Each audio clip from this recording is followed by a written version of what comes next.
దేశం మొత్తం భారత స్టార్ రెజ్లర్ వినేష్ ఫోగట్ కు అండగా నిలుస్తుందన్నారు కేంద్ర మంత్రి జేపీ నడ్డా. ఇప్పటి ప్రధాని మోదీ వినేష్ ను ఛాంపియన్స్ అన్నారన్నారు. రాజ్యసభలో ఒలింపిక్స్ లో వినేష్ ఫోగట్ అనర్హత వేటు పడడంపై మాట్లాడారు కేంద్ర మంత్రి జేపీ నడ్డా. దేశానికి చెందిన రెజ్లర్ కు సంబంధించిన విషయంపై మనమందరం అధికార ప్రతిపక్షాలుగా విడిపోయామన్నారు. వినేష్ ఫోగట్ ఇష్యూని ఐఓసీ అన్ని వేదికలపై పరిష్కరించేందుకు భారత ప్రభుత్వం క్రీడా మంత్రిత్వ శాఖ ప్రయత్నిస్తుందన్నారు జేపీ నడ్డా. फोगाट का सवाल है, यह कोई पक्ष और विपक्ष का सवाल नहीं है, यह देश का सवाल है और सारा देश उनके साथ खड़ा है।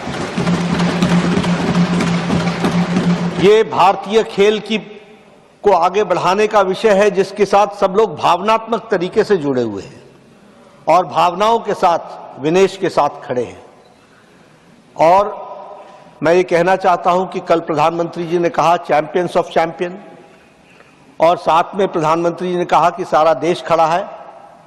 मुझे लगता है, और मुझे ही नहीं लगता, सारे देश को लगता है कि ये आवाज प्रधानमंत्री की आवाज 140 करोड़ देशवासियों की आवाज है। दुर्भाग्य इस बात का है कि इसको भी हम पक्ष और विपक्ष में बांटने का प्रयास कर रहे हैं।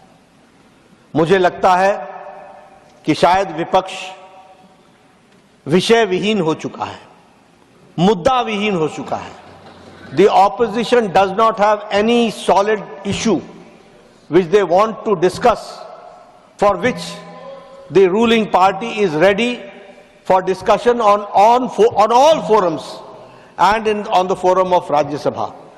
लेकिन जब सारा देश इस विनेश के साथ खड़ा है तो मुझे लगता है, और जो भी प्लेटफॉर्म्स थे और हैं, उन सारे पर रिड्रेसल का प्रयास भारत की सरकार और खेल मंत्रालय और ओलंपिक एसोसिएशन के हमारे नुमाइंदों ने किया है। इस बात का मैं विश्वास दिलाना चाहता हूं। इसलिए भावनाओं पर कंट्रोल करना, भावनाओं को सीमित रखना और अपने विवेक से काम करना, यह इस समय की आवश्यकता है।